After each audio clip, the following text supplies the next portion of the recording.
आज का जो मेरा ये वीडियो रहेगा वो आपकी बहुत सारी कंफ्यूजन को दूर कर देगा। मनीषा से रिलेटेड पूरा चैप्टर आज वाली वीडियो में कंप्लीट हो जाएगा। सेकेंड वन, जो मेरे बंद कमरे का राज, वो आज पूरी की पूरी बात में एक्सप्लेन कर दूंगी। और तीसरी, जो आप सबके दिमाग में चल रही है कि मैंने मेरे वीडियो में ये बोला था कि सचिन मनीषा से मेरा रिश्ता खत्म अगस्त में, तो फिर जनवरी के फंक्शन में मेरी बेबी शॉवर में सचिन मनीषा कैसे आए, मतलब सचिन कैसे आया, मनीषा तो आई नहीं थी। तो वो सारी बातें मैं आज आपको एक एक चीजें एक्सप्लेन करूंगी। सो कृपया पूरा एंड तक देखना, उसके बाद ही कोई बात पे डिसीजन लेना, कोई बात में डिस्कस करना, ठीक है। तो सबसे पहला पॉइंट है कि सचिन मेरे घर पे बेबी शावर के फंक्शन में कैसे आया, जबकि मैंने आपको बता रखा है कि अगस्त में मेरा और सचिन मनीषा का रिश्ता खत्म हो गया। तो मैं आपको बता दूं कि अगस्त से लेके दिसंबर तक मेरा और सचिन का कोई कांटेक्ट नहीं हुआ, कोई भी कांटेक्ट नहीं हुआ। और नेहा का और मेरा रेगुलर में हमारी बातचीत होती थी, और वो बात सिर्फ नेहा और मेरी ही होती थी। सचिन का कोई भी मैटर नहीं आया बीच में अगस्त से लेकर दिसंबर तक। फिर दिसंबर एंड में सचिन का मैसेज आता है, जो हम पूरे ग्रुप ना एक साथ कम्युनिटी भेजती है हमारे पूरे ग्रुप सर्कल में कि भाई फंक्शन है, ये इवेंट है, आना है। तो उस दौरान सचिन ने वो कमेंट में ये लिखा हुआ था कम्युनिटी में कि भाई जिसको जिसको आना है प्लीज आप कंफर्म कर दो, मुझे बुकिंग करनी है। तो मैसेज इधर आया और विद इन 5 सेकंड में मैंने उसको वॉइस नोट भेज दिया कि सचिन भैया थैंक यू, आपने मुझे इन्विटेशन दिया, बट मेरी तबीयत ठीक नहीं है तो मैं नहीं आऊंगी, मेरा घर अलाउ नहीं करेगा। मैंने ये उसको रिवर्ट किया और उसने ओके बोला और हमारी चैट खत्म हो गई, क्योंकि मुझे जाना ही नहीं था उसके घर।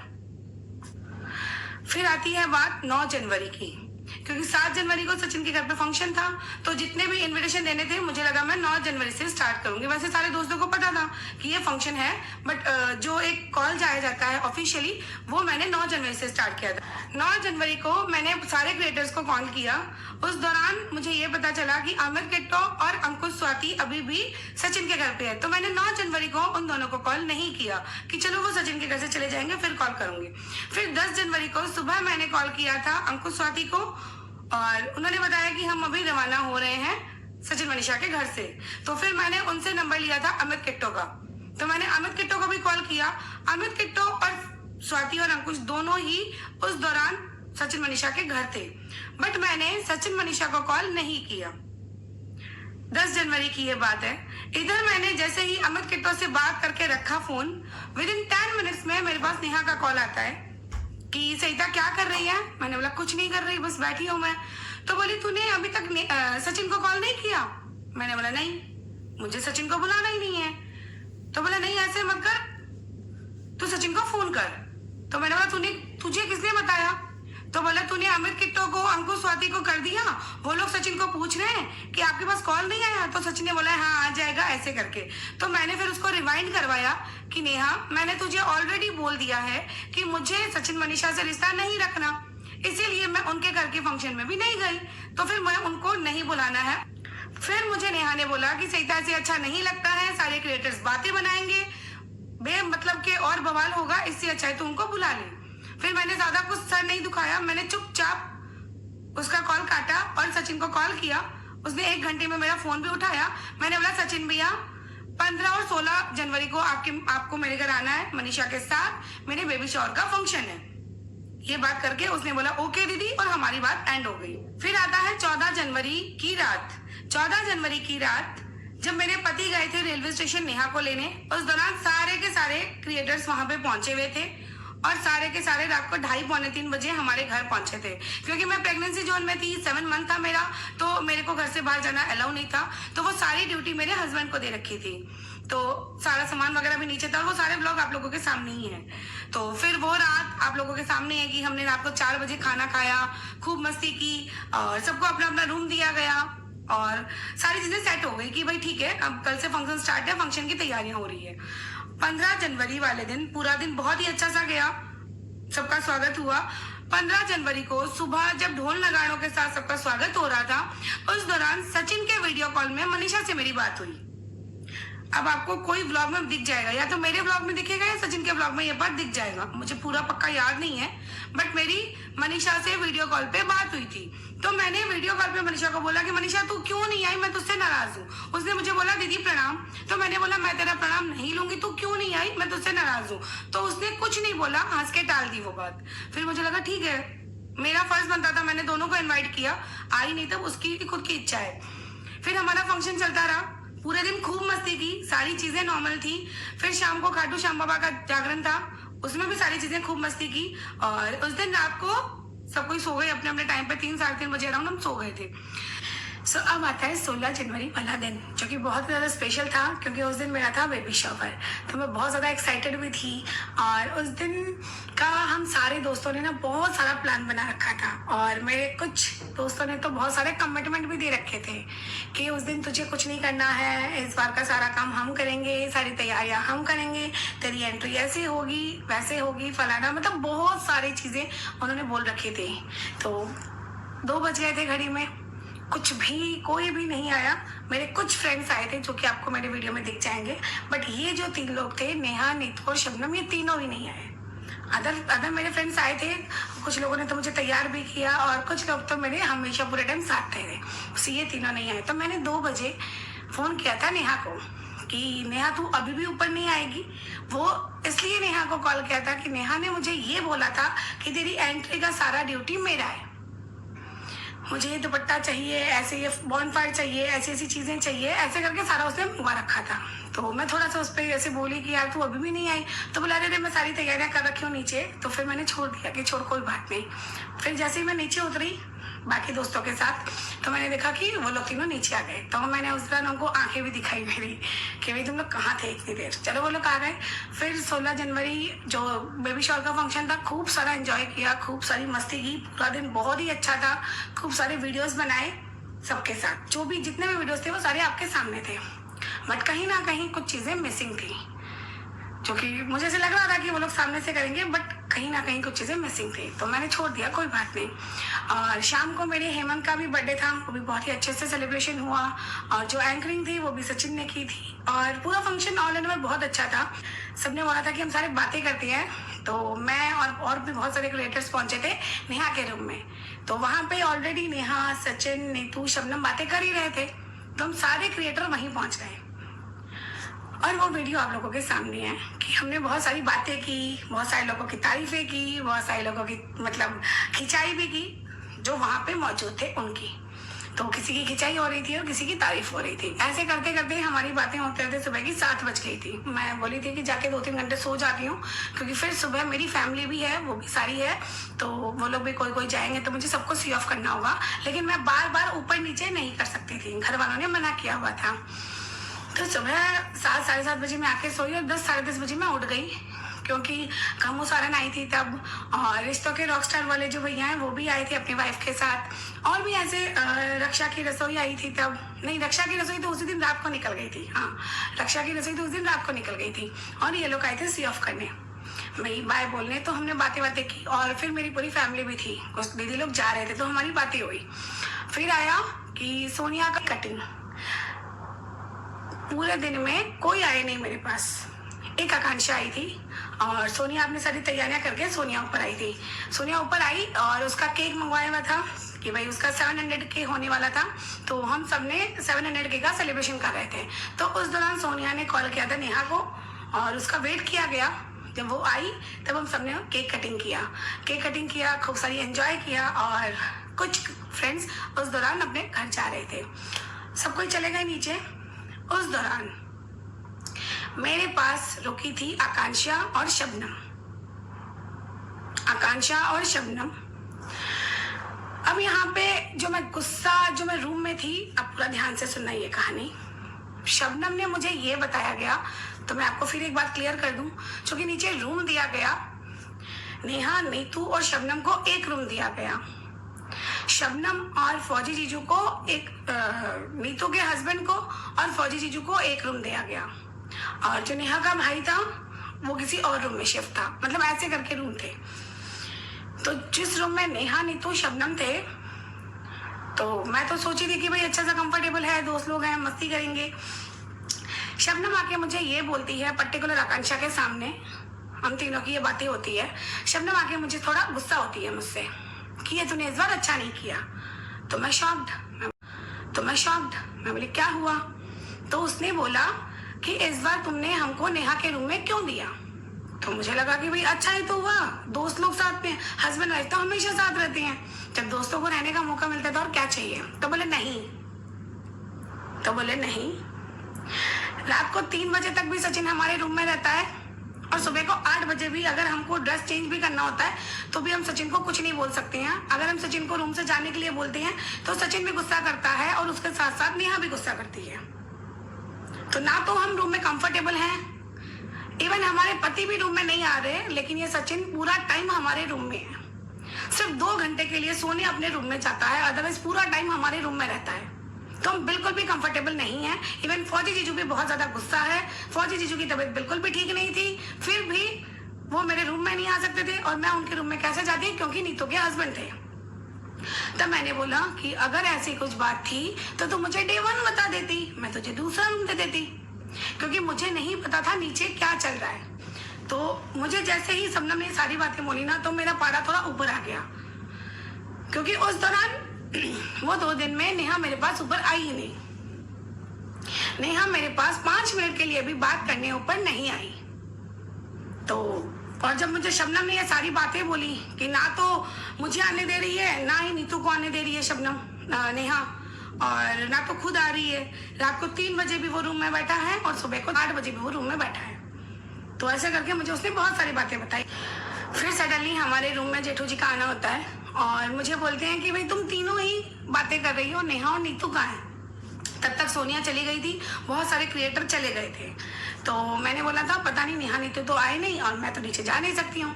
तो जेठू जी ने कॉल किया था नेहा को कि भाई तू कहाँ है, ऊपर आ। तो उस दौरान घड़ी में बजी थी 5:30 पौने 6 इतना ही हो रही थी। तो नेहा आई थी उस दौरान हमारे पास। फिर मैंने ये बोला था जेठू जी को कि जेठू जी, हम सारी लेडीज दूसरे रूम में जाके बातें कर रही हैं, प्लीज कृपया हमको डिस्टर्ब मत कीजिएगा। तो जेठू जी भी थे वहाँ पे, अनूप जीजू भी थे वहाँ पे, फौजी जीजू भी थे वहाँ पे, कुछ भी था वहाँ पे, और हम लोग रूम में चले गए। अब आते हैं उस रूम की कहानी। बंद कमरे का जो राज है वो मैं बताती हूँ। पहले तो उस रूम में हम कौन कौन बैठे थे?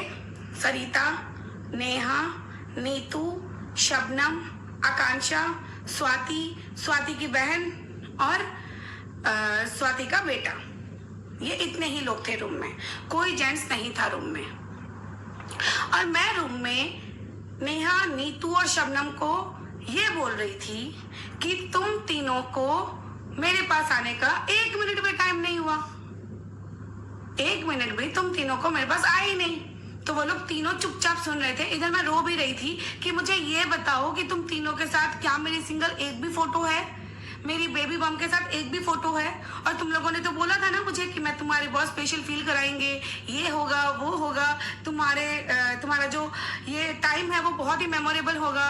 तो बहुत सारे कमिटमेंट दिए गए थे मुझे। बस मैं उन लोगों से इस बात की शिकायत कर रही थी कि तुम लोगों ने मुझसे इतनी सारी बातें कही मुझे और दिया मुझे अपना थोड़ा सा टाइम भी नहीं।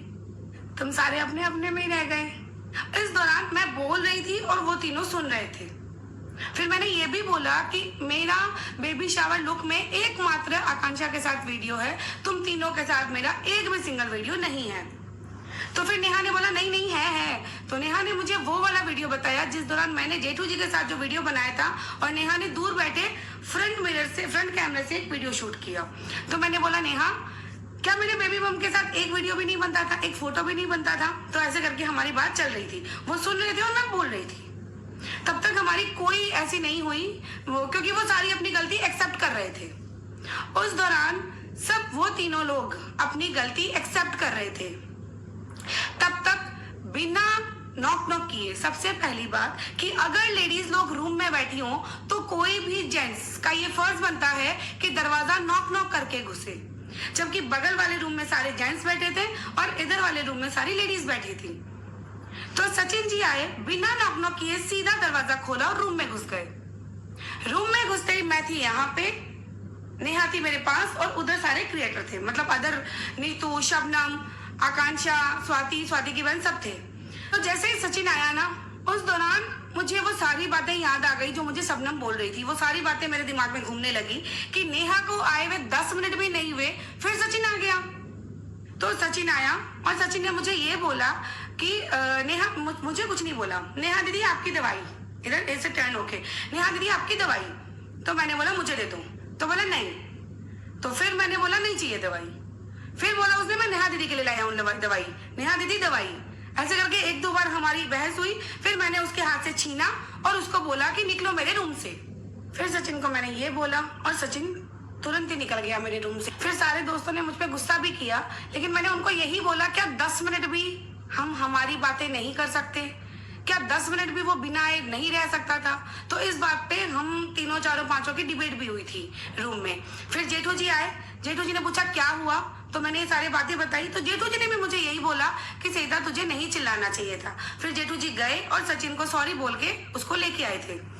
फिर मैं एकदम चुप हो गई, मैंने सॉरी नहीं बोला उसको। फिर मैं चुप हो गई। मैं पहले तो मैं बहुत रोई।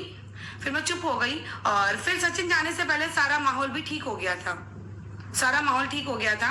फिर नीचे ड्रॉप करने जेठू जी गए थे सबको, और मेरे अंदर कुछ बहुत दर्द वाला सीन चल रहा था। मुझे बहुत गंदा लगा था ये सारी चीजें। मुझे ऐसा लगता है कि जो मेरे मन में दुख रहा था कहीं ना कहीं सबके मन में दुख रहा था, कुछ ना कुछ चल रहा था। और मेरे मन में भी बहुत ज्यादा दर्द हुआ था ये सारी बातों को लेके कि मुझे क्या बोला गया और क्या हुआ। 5 मिनट भी क्या हम दोस्त अकेले नहीं बैठ सकते थे? मेरी बात भी एक्सप्लेन नहीं कर पाई। जो शबनम ने ऐसा कहा था तब मेरी बात शुरू हुई या फिर तब मेरे दिमाग में आई, मेरी बात किसी ने सुनी ही नहीं। ना तो मुझे मौका मिला मेरी बात कहने का और ना ही किसी ने मुझसे पूछा कि तू इतना गुस्सा क्यों हुई, क्या क्यों रिएक्ट किया। फिर उस दौरान एक टैग दिया गया मुझ पे जो कि मूड स्विंग था कि सीधा तुझे पता नहीं चल रहा है, प्रेगनेंसी के दौरान मूड स्विंग होता है इसलिए होता है, तो उसको सॉरी बोल दे। फिर मैं सॉरी नहीं बोली। फिर जेठू जी गए नीचे, जाके उनको सी ऑफ करके आए और मुझे वैसे भी नीचे नहीं जाना था। और मेरे अंदर क्या, हम सब लोगों के अंदर कुछ चल रहा था। उस रात शबनम और फौजी जीजू भी हमारे घर रुकने वाले थे, लेकिन ये जो सारी बातें हो गई उसके बाद शबनम और फौजी जीजू भी चले गए। फिर हमने किसी को नहीं रोका, उन्होंने बोला हम जाएंगे, मैंने बोला, लेकिन कहीं ना कहीं दर्द सबके मन में था, कहीं ना कहीं पीड़ा या कहीं ना कहीं टीस सबके मन में थी।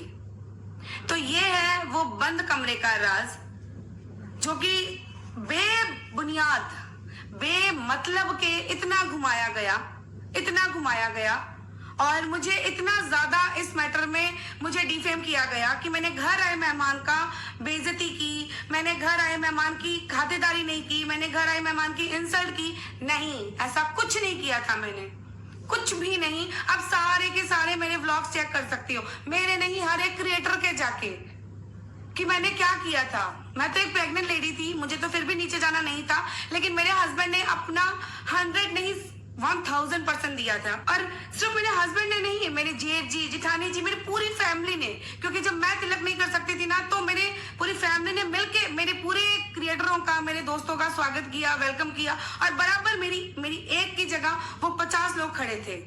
लेकिन जब वो बोलने भी आया सचिन, उन्होंने इतनी गंदी तरीके से ये बातें रखी। पता नहीं वो किस वे में बोला, क्यों बोला, मुझे नहीं पता, किसने बुलवाया वो भी मुझे नहीं पता। बट मुझे बहुत ज्यादा बुरा लगा, बहुत ज्यादा, कि जो चीज मैंने की नहीं, उस वजह से मेरे घर की, मेरे इतने मान सम्मान आदर की इतनी गंदी तरीके से किया। तो ये सारी थी बंद कमरे की सच्चाई। तो मैं आपको पहले दिन से यही रिक्वेस्ट कर रही थी कि मनीषा को गलत मत बोलिए, क्योंकि मनीषा के खुद के साथ धोखा हुआ है। तो इसका जो कारण है वो मैं आपको बताती हूँ कि ये जो लास्ट 15 डेज से जो भी ये चल रहा था वाईटी पे, ये सारी चीजें जब मैंने देखी, अभी 6 से 7 दिन पहले मैंने कॉल किया था मनीषा को, मैंने सामने से कॉल किया था मनीषा को और उसको पूछा पहले कि मनीषा तो कैसी है। तो ऑब्वियसली इस दौरान कोई भी वाइफ ठीक नहीं होगी, तो वो बहुत रोने के तगार में थी। उसके बाद मैंने मनीषा को ये बोला था कि मनीषा, जब मैंने तेरे लिए स्टैंड लिया था जुलाई में, तब तूने तेरे कदम पीछे क्यों लिए? तो उसने मुझे ये बताया कि दीदी उस टाइम मैं भी कंफर्म नहीं थी। जब जुलाई में मेरे घर मनीषा आई थी और मनीषा ने जो मुझे बताया नेहा और सचिन के लिए, उस बात का जवाब मुझे अभी 6 दिन पहले मिला कि वो इस बात को कंफर्म नहीं थी, इसीलिए वो ये बात, जब भी कहीं ये बात उठती तो वो अपने कदम पीछे ले लेती थी। तो उस बात के दौरान मैंने मनीषा को पूछा कि मनीषा, तू मेरे बेबी शावर में भी नहीं आई, जबकि आप सबको या फिर हम सबको ये पता है कि बेबी शावर का जो फंक्शन होता है वो स्पेशली लेडीज का ही होता है। तब मनीषा ने मुझे ये बताया कि बेबी शावर के फंक्शन में मुझे लाया नहीं गया। आपके बेबी शावर के फंक्शन में मुझे लाया नहीं गया, मतलब मेरे बेबी शावर के फंक्शन में मनीषा को लाया ही नहीं गया। तो मनीषा ने जैसे ही ये बात बोली, मुझे सारे डाउट क्लियर हो गए कि जो मैं मनीषा को डबल फेस समझ रही थी, तो मनीषा ने जब जब इस बात पे डाउट किया, अंदर ही अंदर उसे ये कह के दबा दिया जाता था कि तुझे पता नहीं है ये भाई बहन का रिश्ता है। इस वजह से मनीषा कंफर्म नहीं थी और मनीषा अपने कदम पीछे लेती गई। और बाकियों का नहीं पता, मुझे यही लगता था कि मनीषा डबल फेस। ये बात आपके सामने क्लियर हो गई। मनीषा इस पूरे केस में गलत नहीं है। सबसे ज्यादा बुरा अगर हुआ है तो वो मनीषा के साथ हुआ है। सबसे ज्यादा ठगा है तो वो मनीषा के साथ ठगा है। सबसे ज्यादा चीट हुआ है तो वो मनीषा के साथ हुआ है।